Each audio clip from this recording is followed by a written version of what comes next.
He needs his village idiots. Got any words on the protest? I'm against protests. I'm protesting against protests. How's that for irony? That's why I say fuck a protest. Fuck you gon' do before this. That's why I say fuck a protest. Fuck you gon' do before this. Hey, look! Isn't this what the cops did? He always seems to have a problem talking to the media. But any issues that he feels compelled to do, can't seem to encourage or document. Is this not what the cops did to you? But yet, they're looking to do the same to me. Fuck a protest. Fuck you gon' do before this. Long sun stay shining, I stay grinding, rain check still smiling. Gather round for class before you gather round for your mask. While they massing troops, I'm asking you, ain't there something you can do to tell the truth to someone new or even someone old? Don't matter, you heard it, now the story need told.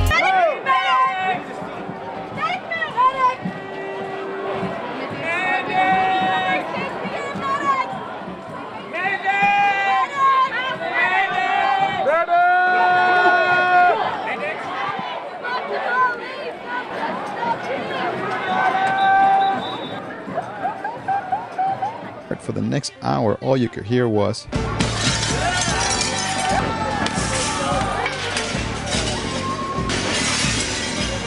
do you know what that is? That's the sound of capitalism being smashed. I cannot even count how many corporate stores were vandalized. Starbucks, Adidas, Burger King, Starbucks, American Apparel, Starbucks, to name just a few.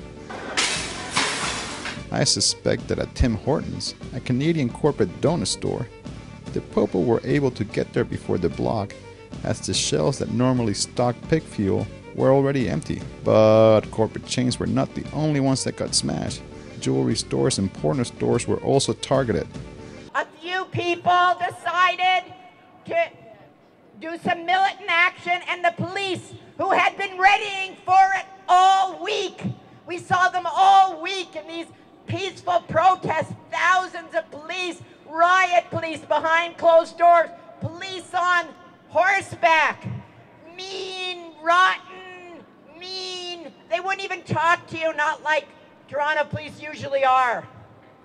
They were getting ready for something, and when something happened, they went nuts, and they arrested 1,000 people. Now I want to give you an idea what that means, you know. 1,000 people. What does that mean? Well, you know, in the War Measures Act, that was 1972. There was a suspension, everybody except later, of civil liberties then too.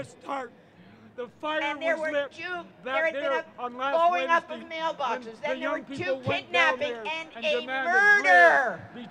A murder. And then they suspended civil liberties, and they arrested 473 people. That was an outrage. So what is this? A few people break some windows and they arrest 1,000 people, and not only that, they still haven't charged anybody with breaking those goddamn windows. The detractors came out in droves.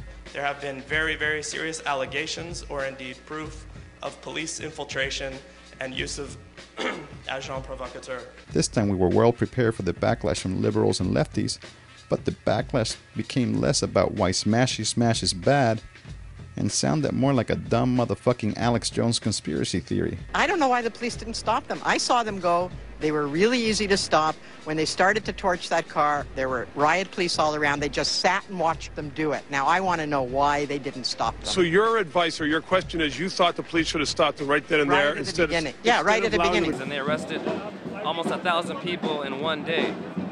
Never in Canadian history were that many people arrested in one single day, and most of them were innocent. And they rounded them up in the middle of the rain, and they held them for 5 hours without food or being able to be let go into the washroom. Many of these people weren't given instructions on why they were being corralled and detained. G20 police provoked riots. Whoa! Whoa! Yeah, I did. Now people are throwing rocks at them and shit.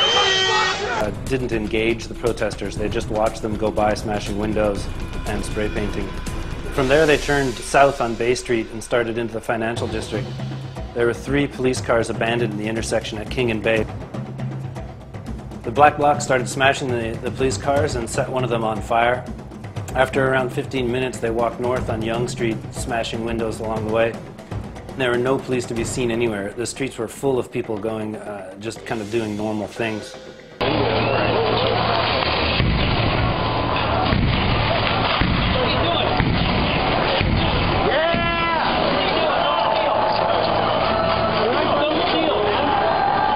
They also smashed some windows at a police station. When they arrived back at Queen's Park, they had all huddled in a circle to remove their black clothing. And then after that, I just lost track of them. They kind of just blended into the crowd or disappeared from that area altogether. With burning police cars, which is extremely, extremely suspicious when you consider that these things were allowed to burn for the media photo op.